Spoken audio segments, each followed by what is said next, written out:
Hi, Carmine. Really nice to meet you, and thank you so much for being willing to share your story with me today. You're welcome. So, to get started, I just want to ask where you were born. I was born in Edmonton, Alberta, December 25th, 1985. And good. And did So you grow I'm up there as well? 37. Oh, you're 37. No, I did not grow up there. I was just born there. My mom was brought from the reserve, it's called Saddle Lake, Alberta, to Edmonton to give birth to me because where we come from, we don't have Maternity. maternity wards and or such. stuff like that back Yeah. then. So I was born in Edmonton and I was brought back a couple days later. My mom had an abusive relationship with my father and she had one more child with him, and then she left him with me and my sister. She didn't leave him with us, but she left him and took us girls and we came out here. So basically we were back and forth, going back from taken away from my mom out here from child welfare, given to my grandparents out there, and then finally my mom got us back when we were about 13 and 12, and then we stayed out in the reserve till I was about 17, and then I've been here ever since. Okay, so you moved from the reserve and came to this To neighborhood, Vancouver, or just to Vancouver? Yeah, basically this neighborhood. Well, at first, no, I was living in Surrey, and I had met a man. I got pregnant right away. Things were good. I was 18 years old. We had a baby, and then I was always a user from when I was 13, right? So I did start using quite young. Can I ask you what you started using? Alcohol and cocaine. Okay. And but when I got with him, I stopped everything completely. He didn't know that I was a crack user or anything like that. So, but then when my baby was 6 months old, I started using again. And then our relationship just basically wasn't the same anymore because he wasn't a user, he wasn't a drinker or anything like that. He just smoked weed. We had a couple more babies, and then we finally broke up when our oldest was 8 years old. And that's when I started going hardcore really badly. Our relationship just we were broken up, and I lost everything. I lost my children to him, and he got custody, and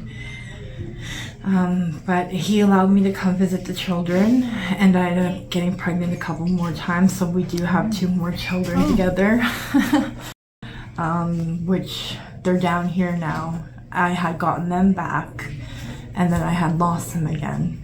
So right now I'm fighting child welfare, and it's really hard to fight child welfare when you're living in a place like this. But I am visiting them, and Good. yeah, so that's where I am right now. Are the children, did they all remain with their dad? They remained with their dad till our oldest was 15, yeah. Okay. And you have a pretty good relationship, or? Yeah. Not with the dad, but with my children. Yeah, with we the have children. a good relationship. Okay, that's really good. Yeah. Well, that's quite a bit of stuff. Some hard years in there for you. I've And been trying to get housing but my social worker doesn't seem to want to be helping me very much because I'm still using. So I'm trying to get housing, and I need child-friendly housing, right? I can't live in one of these hotels down here. I need to find market housing. It is so expensive. yeah, that's for sure. So I'm having a hard time finding housing, and that's what she wants for us, right? Yeah. Which she knows I'm never going to be able to find. So the main thing in my life that's most important to me right now is my children. Yeah. Ask anybody around here, that's all I ever talk about is my kids. How often do you see them? I can see them whenever I want, basically. Okay. They come down here to look for me, and they come and see me and stuff like that, because I have a 19-year-old, a 15-year-old, an 8-year-old, and a 3-year-old. Okay. So, Oh, that's very nice that you're actively so involved in their lives or seeing them quite often. they know that I love them. Yeah. The first time I ever tried heroin, I was 24, and I loved it right away. So that's your big challenge. Yes. Is to try and get off that. And that's something you try and do once in a while? Go into I just got out of detox? treatment in April. Okay. I went for treatment for 9 months and they sent me right back down here. They didn't send me with no support, no nothing. Okay, so coming back to this neighborhood is maybe not. It wasn't the ideal answer. answer for me. No. That's for sure. Yeah, well, probably not for lots of people because there's so much around to keep enticing them. It's so difficult, right? So I did do 9 months of treatment and I ended it in April.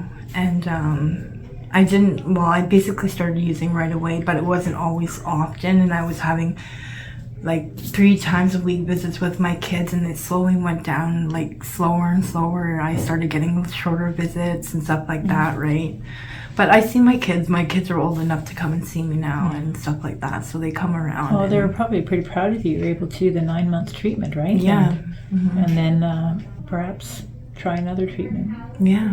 soon. I'm thinking about detox next, and then seeing what my social worker thinks about that, and maybe she can help me with more housing ideas. Right. Right. Yeah, I sure hope so. Me too. Wow. So it's your hopes for the future is to get your housing and have And my your children children with back. you. And I very much hope this happens for you. Thank you very obviously. much. Yeah. If there's anything else you want to share, please feel free. My mom died about 13 years ago, and I honestly think that if she were still here, this could be just anything, but I don't think I would be in the situation that I would be in, that I am right now, because she was my biggest support and she was my best friend, and I miss my mom a lot. She was everything to me. So I just wanted to add that. Extra challenge for you without having that love and support Yes. of your mother. Yes. Yeah. Everybody needs their mom.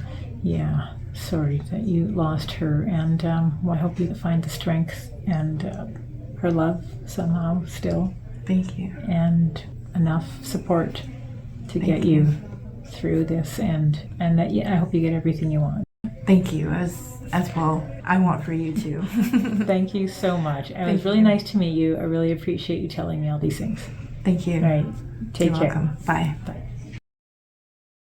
I also wanted to add, saying that living in the downtown east side, and especially in the shelters, is very scary. I don't get to bed till about morning because I find it dangerous. People with mental illness keep you up all night. You know, you don't know if somebody's gonna attack you with mental illness, you know, or somebody who's high, you know. You just never know what's gonna happen to you at night. So I just wanted to add that it's very scary and lonely living in shelters down here. Sure would be different if you had your own room or something. That's not the case, right? Yes, yes, it would. Everyone's together in one room, so anything can happen. Anything, anything. So you start sleeping in the daytime? Yes, yes, I am. And where do you sleep in the? They have other areas to sleep in Our the daytime? room is in the big. No, we sleep. My room is the biggest room, so I think we have about 20 girls in there. Oh, okay. So It's maybe sort of- more. It's available in the daytime if people Yes. want to sleep then. Oh, okay, Yeah. that's good. But yeah, wow, that's rough not Yeah, being able to feel safe at night it sleeping. is. Yeah. Well, thanks for sharing that. That's You're welcome. another unfortunate detail, but thank you. Okay. Okay. Thank you.